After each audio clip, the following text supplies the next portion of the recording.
And alongside Rick Lee, track handicapper and line maker, I'm Jim Byers. This is Lone Star Park Live, and we're here to analyze today's 9-race card on this Friday. Rick, beautiful weather, fast and firm, good carryover in the 6-shooter, and a really good card. That late pick 4 that we preview every day has no claiming races in it, which is really a good accomplishment for a Friday. There's a maiden special and 3 allowances, so let's get right on to it. I like the first race, 5 Ace on the turf. These are maiden fillies and mares 3 and up. And, we both landed on Santa Rita in this race, but, this is the start, I think, of a good card today. Yeah, I think it is, too. I mean, Santa Rita has never raced on turf, so, those of you that like to be payers based on them trying to do something they've never done before, you could hang your hat on that. But Santa Rita is certainly bred to like turf. She's a Curlin. Curlin's about 15% turf sire. Anaba's Creation was graded stakes placed in France. She has at least one half Santa Rita that's really effective runner on turf. Been trying, Steve Asmus has tried 3 times in 4 starts to get this filly on turf.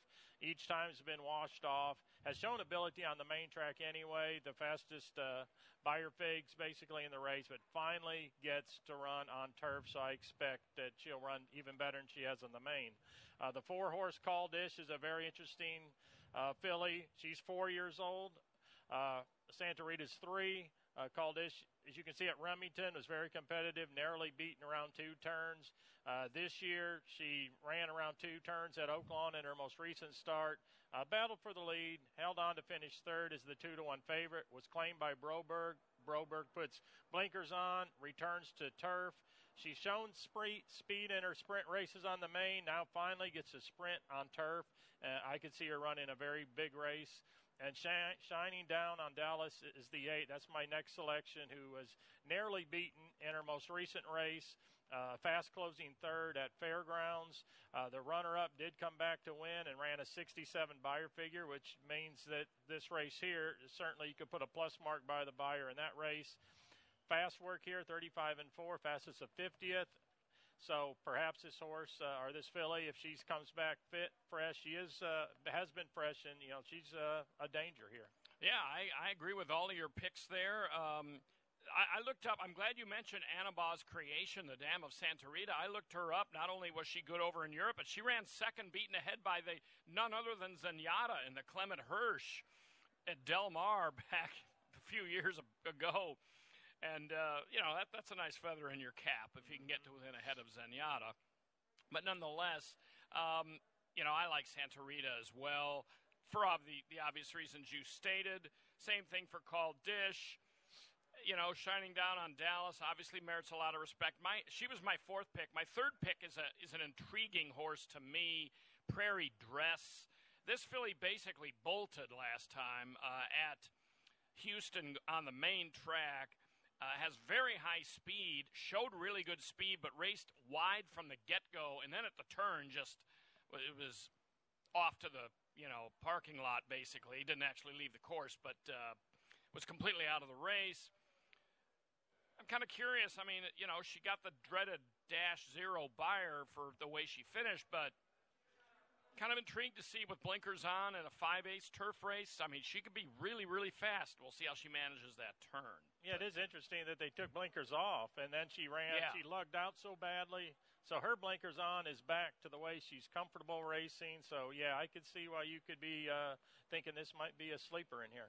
And the other thing about Santa Rita before we go, the top choice, that Skinny Dip, the horse that is in italics because she won her last race, that was an allowance win at Churchill just last week. So, she probably beat a pretty decent group there at Churchill. So that validates the Santa Rita race, too. On to race number 2. Second race, 5.5 furlongs, Texas-bred claimers in here. On paper, this looks to me like a 2-horse race, and we both wound up on the same one. Yeah, I agree with you totally. It was tough to come up with a 3rd choice on the line or in a selection. Little Avenger, Gets the narrow edge in here because of her record, or his record at Lone Star Park. 4 races, 3 wins in a second. Went back-to-back with wins last year at Lone Star Park in 2020. Ships up here from Houston after showing good speed and drawing off to win comfortably. That was an open 62.50. This is a race restricted to Texas bred, so a little softer spot. I guess if you're going to be concerned at all, and published works in the last 5 weeks since that win and dropping down slightly in claiming price. I guess if you're going to be picky, but I like Little Avenger, just a horse for course in what appears to be really good form. Cat Second Silver has been in the exacta 6 of 11 times at Lone Star Park, was a 5-length winner, just 2 starts back. The last time that he was entered in a $5,000 Texas bred race, was in a tough optional claimer last time at Lone Star opening weekend, showed good speed, faded, now back in for $5,000. Certainly dangerous. And I went with the 2, Moro Charlie. Pretty much doesn't look much better than a couple of the others in here, but Gustafson's having a great meet. Cabrera's going to win a ton of races here, and the horse does exit a 3rd-place finish behind Cat's Second Silver.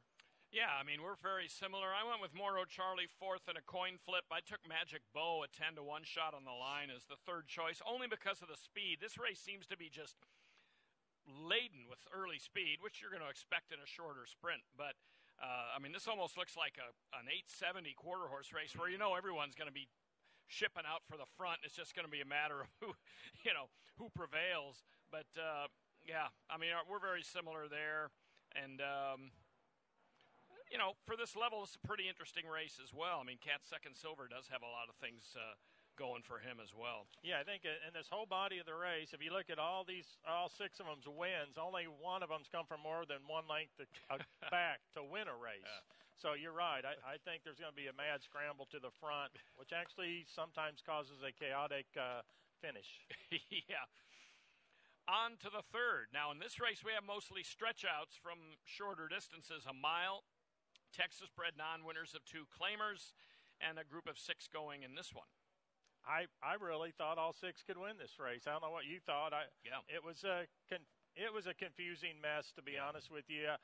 Bonham, good friend, Gary West, bred and owns this horse. Obviously, I would love to see him win. I made him the slight favorite in here. He's been sprinting consistently well.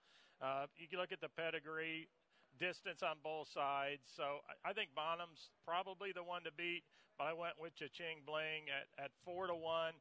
I like how he's going sprint to route. The 2 previous tries last year at Lone Star Park, mediocre sprint, and then on June 20th of last year gets narrowly beaten, finishes 2nd, going 2 turns. They sprint again, finishes 6th, go 2 turns July 27th, gets to the front, narrowly beaten again. Now he's done nothing but sprint, so I know he's fit. Finally gets his best distance, and I just thought Cha-Ching Bling is probably the best value, and I know he'll get a route of ground. Bonham, again, I mentioned him already. He's certainly bred, and he's in good form to go a distance of ground. He's a logical contender. The 6, Moro Trump, he's just so lightly raced. That's kind of what I like about him in a spot like this. Finished 3rd in his first start of the year at Houston. 2nd time out here at Lone Star Park, April 25th. Rallies to win. I know they came home pretty slow in that race, so on paper it's a little deceptive, but I just like the fact that he's so lightly raced. He's finishing, with some determination in his sprint races. I just feel like he's the type in this specific field, he might do really good for himself going 2 turns. Yeah, I mean, I used him 3rd as well. I picked him at even money opening weekend and thought I wasn't going to get a circle there at the 16th pole, but either he kept coming or the others kind of stopped, some combination of both. This is a really interesting race in that you could blend them up and come up with a lot of different ways. I went with the 3 Hoist Your Glass, partially because I think he has the best 2-turn experience, but his last 2 races he was 58-1 and 78-1, so hopelessly overmatched and was beaten double digits, and yet his Beyer Figs, if you can take much stock in a Beyer Fig in a race where you're beaten 12.5 lengths, which I guess you can. His Beyer Figs are competitive with the rest of these. And his maiden win at Canterbury last summer on the turf produced a decent number. At least he has some 2-turn experience. I don't know. This race, I could look at this 6 times and come up with 6 different winners. Is Gary West a Led Zeppelin fan, or is he a fan of Bonham, Texas? That's the question. Bonham was of course, the late John Bonham was Led Zeppelin's drummer, and also, Rodney, the first time this horse mentioned Bonham, Texas. Mm-hmm. So we'll have to ask Gary what the inspiration for the name was. Gary might be a Led Zeppelin fan. I'm thinking he might have named him after John Bonham. Yeah, he's got the long locks, good hair for it, and maybe he is. Exactly. So I'm going 3, 4, 6, 5 in that one, and we'll see what happens in that third race. On to the fourth, start of the six-shooter, 54,841 in the carryover. This is a maiden special for fillies. Yeah, and another race. It looks. I think it's more competitive than it might look at a glance. I found contention pretty deep for such a small field. Bankable, I think, is the one to beat. First time out, finishes third, going a mile at Houston. Did notice he finished behind Texas Highlands, who's the one in this race. Then Asmussen Stable decides to stretch out on turf. Once again, runs third and improves his buyer figure by 9 points. And now they're back on the main track. Again, 2 third-place finishes, 2 turn experience, slightly raced and improving. I think Bankable's the one to beat, but I wouldn't want to invest too confidently. The 5 Duchess Bubbles, who at Remington Park closed out his 2-year-old campaign with a really nice 2-turn effort in maiden special weight company, went to Oaklawn where the racing's super tough, finished in the money in his last 2 races. I know those are maiden 30s, but maiden 30s at Oaklawn, they're pretty comparable to our special weights, I would think. On the buyer figure scale, certainly looks like he's as fast as the other favorites in here, even though he was beaten 13 and 11 lengths. Nice work here, April 28th, 48-1 for trainer Ellen Milligan. And veteran Luis Quinones gets the call. He'd been riding this filly up in Hot Springs, and he, again, retains the call here. The 4, Prescient. Yeah. Let's go with that one. Just off a 4th place finish. I know Texas Tidelands and Bankable did finish in front of her, but she's got a really nice pedigree. She fell 13 lengths behind early, rallied, well to finish 4th. First time out, it's a good learning experience for a lot of horses, and she's come back with 3 good, solid workouts for Asmussen. Just second time out, switched to Cabrera. I do know Cabrera and Asmussen are 30% trainer-rider combination. Yeah, I think Steve has a good hand here. I went with him in the exacta. I took Bankable over Prescient. There's really interesting breeding notes about both of those. Bankable is a full to Re-Ride and a half-sister to Finite. And, they were both really nice. I mean, Re-Ride earned $461,000. Finite earned $849,000. And Remit the Dam was a Winchell runner that Steve trained that won a Prairie Meadows Stakes race a couple of times and made about $250,000. So, I mean, Bankable is bred to be a nice one. And then Prescient, her Dam Street Story was a multiple graded stakes winner of $500,000. Not that that's going to help them a whole lot, in the final stages of this one, but I took them 1-2. And Duchess Bubbles, to me, one thing that's interesting about her is those last 2 Oaklawn races, you see double-digit margins defeated, but in one, the winner won by 11.5, and then in the last race, the winner won by 9.5. So, I mean, you had these romping wins. She wasn't that far behind the rest of them. In fact, in one case, beat everybody except that Shasta Lou on March 12th. So it's just, for me, it's hard to gauge what is she. I mean, is she kind of a plotter? Does she have enough speed to get up in the race? Do the figures indicate, which they do, that she's going to be right there? I think she definitely is a big contender here. So that's how I went in that one. Yeah, and Texas Highlands, we didn't mention much. I mean, finished in front of the horses we talked about as the favorites in here. Yeah. And her last race was on turf, so, you can draw a line through that. 3 published workouts since then. Don't know much about the apprentice rider, really, but nevertheless, gets a break in the weights, good post, and competitive numbers. You can no make doubt. an easy case for that one as well. Yeah, I mean, we both have her 4th. We'll see if that ends up, that last race with Gurkha Gold and Still Charging Maria on the turf that she ran. And Gurkha Gold came back and won here but was disqualified. And then Still Charging Maria was a really nice maiden winner here on the turf. Let's advance here to race number 5. I'll get my sheets in order. This is a filly and mare allowance, A other than, and they are going 5 furlongs on the grass. And there is a scratch. I gave this 10, Texas Red Bell, who scratched. I had her as my 4th pick simply because of the speed factor. I mean, she had shown a really high pace number, puts blinkers on today, tries turf, but she's out. And so we end up with Grace Lee on my side going for a little bit of a shot, and I see you're going with Sugar and Sass. So yeah, we're both taking little shots. Yeah, it's that type of race, I think. Sugar and Sass has not raced since January, so she comes in fresh, which is often a good thing. She ran the best, if you just on the buyer scale, the best race of any of them in here when she ran at Indiana in October. A really decisive maiden special weight win, earns a good number, gets to the fairgrounds, first start down there at a condition similar to this one, was beaten only ahead. Kind of tailed off a little bit, but also quit braking alertly as well. 8th out of 9. So I think this freshening may really help get her leaving the gate like she should be. And I really, based on the freshness and the fact I know her best race might be good enough to win, and I think the price will be right. So I went with Sugar and Sass. The 2 Catechism, I wanted to pick her, and if I didn't know Texas Red Bell was coming out, I may have picked her a week ago when I had to make my picks, because Catechism is the speed of the speed now. Terrific races and starter allowance races in Hot Springs, which normally would be a little better horse than one other than here at Lone Star. So terrific early speed. The sire, Caraconte, is a 17% turf sire, at least in 2 turns. I did note that his turf sprint numbers are a little bit lower than that, but certainly is a good turf influence. So I just think off the pedigree and perhaps an easy early lead that Broberg and Cabrera may win another one in this race. Well, and Caraconte also won the Breeders' Cup Mile, so he obviously could run on turf himself and made a whole bunch of money on the turf. I don't know if he was much of a sprinter per se, but nonetheless, he was a good turf runner. Yeah.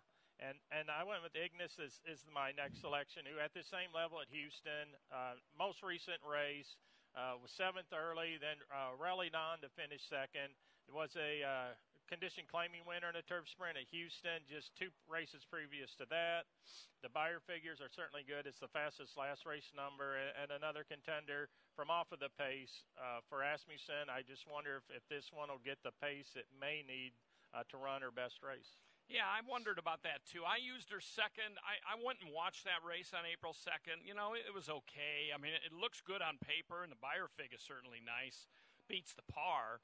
I just kind of wondered if that wasn't a case where the PP line looks better than when you watch the race with your eyes. Nonetheless, I took her second. I'm going with Grace Lee, kind of a tentative pick. Comes up out of non-winners of 2 and non-winners of 3 claimers, but had a good meet at Houston turf sprinting, steps up a bit. Goes to Ramon Vasquez, which, you got to love that around here.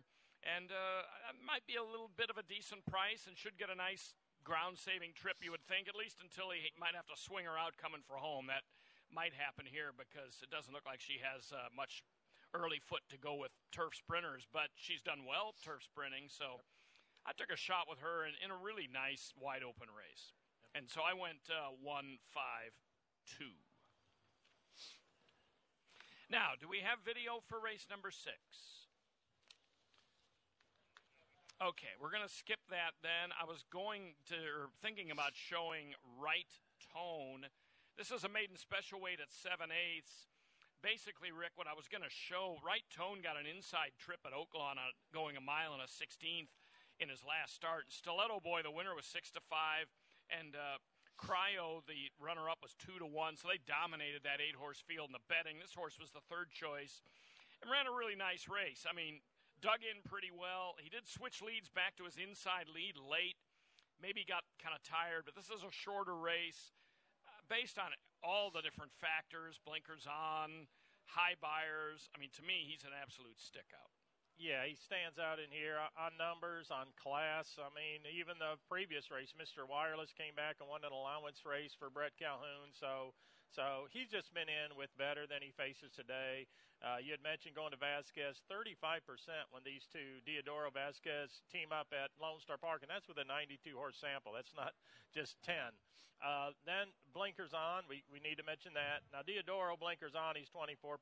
He's 27% overall, so it's kind of a non-factor. But, again, if he runs the races he'd been running at Oaklawn Park, it's going to take a huge improvement from any of the others to possibly upset. Palmas Amos is my next selection here. A good fourth at Oaklawn, 2 races back, and a really nice main special weight field. Last time out, the track was a little bit off. Shows fractious in the gate. Without watching, the pre-race, I don't know how bad that was, but obviously the horse wasn't feeling right that day. Steve, enters him here after a nice 5/8 breeze in 101. So if he can revert back to the previous race behind Gaslight, a Brad Cox winner, then you got to give him a slugger's chance in here. The 7 Hype Man, another Steve Asmussen horse. Debuted going 2 turns, so obviously Steve thought all along this horse would prefer longer distances, but you can see after battling for 6-7 furlongs, he's stopped twice at Oaklawn, so maybe the 7/8 of a mile distance will, be perfect for him. Yeah, and that's why I went with him as the second pick. I went with Right Tone on top, obviously, and then Hype Man second, and my third pick, because I don't want to leave Broberg out. By the way, there are 2 scratches out of here that I failed to mention. The 6 Hour Blue Jay and the 1A Little Chief are both scratched. I went with Hype Man second, just hoping the one turn might help him a little bit. And then Sharp Rocket, do you have a buyer fig for his April 30th race? 75. Wow, okay, 75. So that crushes the buyer par. My PPs, because this horse is coming back so fast, didn't have the buyer fig. Sharp Rocket, last week, that's my third pick. Favorite, kind of buried in behind horses all the way. I don't know. I don't like horses coming back so fast, but, he could be a little bit dangerous on the quick comeback, too. So I used him third because I just didn't want to leave him out and then get burned. Yeah, when I did the line, the number wasn't out yet. I knew he had finished second, but the track was muddy, and I thought, well, his previous races were only good on turf. So yeah, maybe he gets a fast track today. I do not see him running a number anywhere near 75 today on a fast track, but we'll see. I mean, shoot, yeah, I'm wrong more than I'm right. Well, so let's. Perhaps he'll get it done. I hope not. Tony Gwynn was retired 68% of the time too, and that's true. He's one of the greats of all time. On to the 7th. Do I assume we have no video for this as well, or do we have video for this? Oh, good. We got video for this one. Let's go to the video and watch Simona's Choice, who is not my top pick, by the way, but I wanted to show this race anyway. This is 2 races back, April 1st, not her last race, 2 back. Simona's Choice is going to be wearing the 4 in this race, and she is in dark blue with lime sleeves. And what I like about this race is she was headed in mid-stretch and yet digs in really well. I love how she dug in and is a clear second. She was beaten by an 8-5 in Melting Snow, but look how far she is ahead of the third-place horse, Rick, there. I really thought that was a nice race at 13-1, 2 back, optional claimer at Hot Springs. Then she came back on a sealed track and didn't run well at all. So based on that, I didn't use her on top today. I used Ducati's Hit, who looks like she's training well, but you might remember that Oaklawn race. Oh, yeah. Simona's Choice certainly factors in here, but you and I both went with the 2. Yeah, well, Simona's Choice has run 4 times. 3 times she's been up in the contesting the pace. And that race, the race after that race, like you said, it was good. It was sealed. She just got ran down in the first quarter of a mile, got dirt in her face for the first time in her life, and backed out of it. But from post position 6, that should be perfect for Simona's Choice. No kickback at all. And again, when she's been near the lead, she's been very, determined. And she should have the lead in this race too, I would think. Yeah, very good chance. The Ducati's Hit, who we both picked, doesn't have a lot of early speed. That's for certain. But I really feel like she's going to love 7/8 of a mile. She ran again a really strong field, 2 starts back, finishing 4th behind Abrogate and Southern Grace, 2 really nice allowance winners at Oaklawn Park. The figures look great. The workouts since that last start at Oaklawn for C.R. Trout have been, really good. A minute flat, fastest of 22, 48-1, fastest of 23 at Lone Star Park. So I think Ducati's Hit should really love the distance and be the one to fear in that final furlong. The 5-horse modified finished fourth in the My Trusty Cat Stakes at Delta. That was a 2-turn race. As a matter of fact, this filly's done nothing but run around 2 turns, 2 turf races, and then again the stake at Delta. The winner of that stake won by 10, so she was only 3 lengths behind for second place money. And then let's go to the 6. Oh, we just talked about Simona's Choice. A lot of reasons to think she's going to bounce back with a really good effort today. Yeah, this is an interesting race, too. I mean, it's going to be interesting to see if Akati's Hit can, run the way it looks like she might, coming out of those good races last fall at Remington and then the races at Hot Springs. And as far as modified goes, I mean, I went Akati's Hit, Simona's Choice, modified. With a lot of Winchell horses, you see the horses that have been in the Winchell family. They do have a large broodmare band and breed a lot of their own horses, the ones they don't buy at auction. And this Modify the Dam did break her maiden at 7 furlongs at Churchill for Steve 5 years ago. I don't know if she did much else on the racetrack. I don't remember that, but I don't know if that means anything, but I figured it was a note worth mention.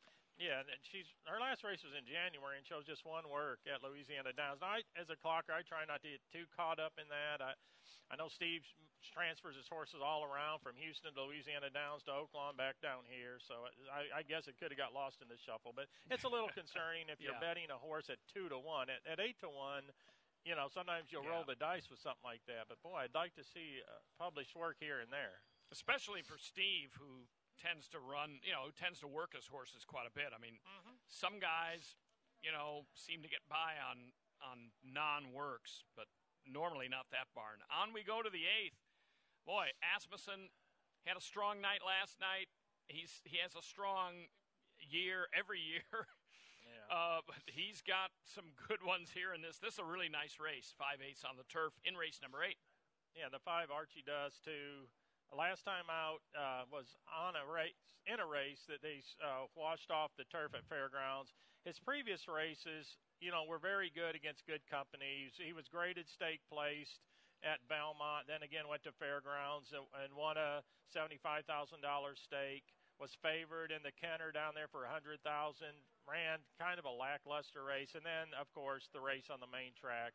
He's won 5 of 7 turf sprints at this distance.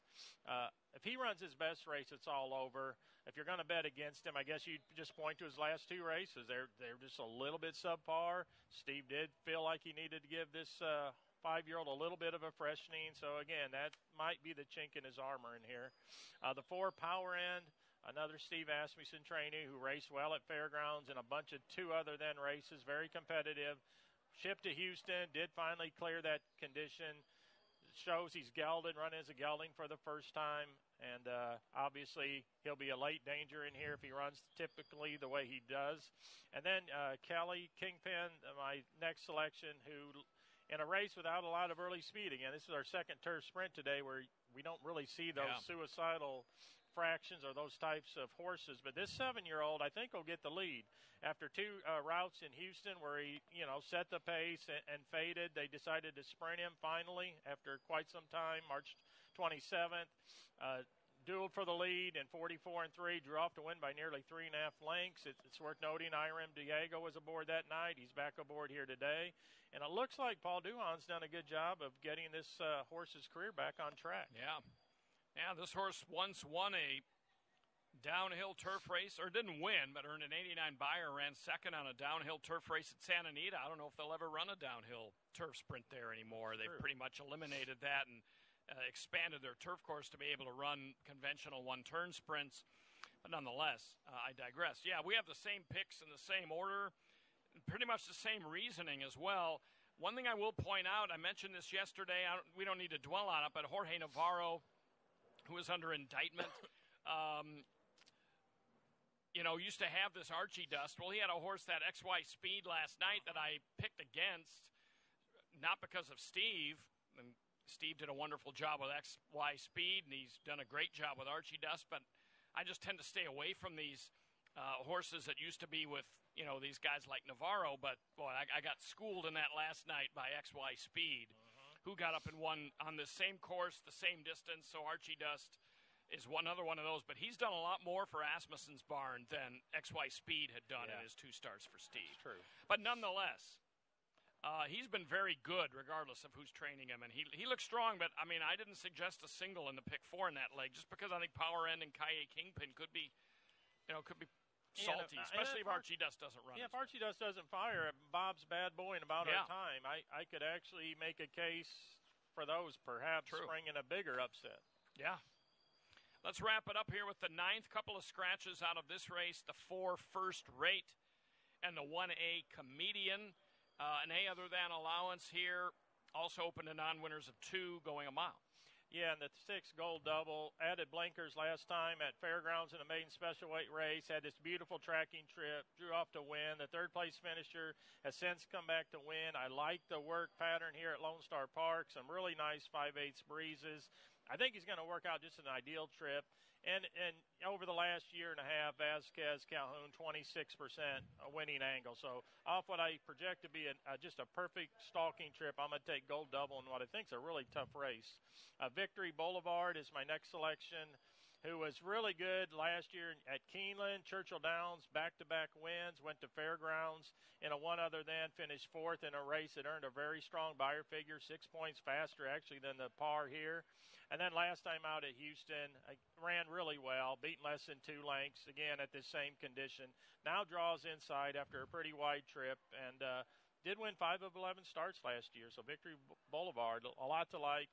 And I might note also Caldwell's having a great year at Houston, and he's off to a good start here at Lone Star as well. And then I went with the 1, Rock in a Hard Place for Broberg. You just cannot throw Broberg out of anything around here. It seems like his horses just wake up when they get to Lone Star. Not such a great race last time out. You do see that a 10 win for 10,000 with the 90 buyer figure there. I don't know if I'd bet a lot of money on that specific number, but that one other than narrow defeat, 2 starts back at Houston. And again, Broberg's only had this horse for 2 starts, so this horse, should be tough. Yeah, I agree. He's very much an up and down type. He definitely has speed. He's been off since the end of March, but he ran 3 times in 14 days there, March 17th, 25th, 31st. But except for the last one, it didn't seem to bother him too much. He was running, although his numbers his buyer figs did go down and his finishing position went down. But I don't know if that's a big deal, but he has come back and worked a couple times since. I wasn't sure what to do with him. Victory Boulevard, I grew up for a while not far from Victory Boulevard in L.A., which is immortalized in the Randy Newman song, I Love L.A. He threw that name out there. I actually think Victory Boulevard, who's my 4th pick, had some clubhouse turn trouble. I think he got a little shuffled, and then he sat inside and had to swing wide. He didn't have a very good trip last time. He figures to get a better trip. I like your Gold Double. If he can come back and do anything approaching that again, if he's better with blinkers, and he's obviously going well, I mean, he's tough. I used him as a 3rd pick, so I'm kind of working in reverse to get up to my top pick, who is the 9 Warlock Doc. This horse made a really strong bid last time, and he was on his wrong lead, though, through the stretch, which some people really believe in. Some don't. It doesn't look good for me, but I don't know if I don't think I'd throw a horse out because he's on his wrong lead through the stretch. But he made a really nice bid last time, and the horse that beat him at Houston Convention is an Asmussen who had a huge price in that $300,000 Oaklawn Stakes on Derby Day. He was only beaten 3.5 lengths in a $300,000. Ran 5th, but so, I mean, that could be a really tough race. That Octo Gali, the horse that Warlock Doc beat, is a pretty nice allowance type around here. We've seen him once, so I'm going to give Warlock Doc a little Danny Sorensen, Danny Pish magic coming from off the pace in the 9th. They connected off the pace in the absolute last jump last night on the turf. Maybe the same magic will happen tonight. That's a good race, though. I suggested a 6-way spread in the pick 4 in that last race. I remember you saying that. It is that type of race, though, so I think you did the right thing. And there were some races earlier I thought were more formful, so I thought, go ahead and spread out. If you're going to go with a single in there, you got the budget to spread out a little, so go and cover it. All right, well, it's a nice day. Great day for some racing. Good luck to you, Rick, and we'll do it again tomorrow. Sounds great. And thanks again for looking in, and have a good day watching us here at Lone Star Park.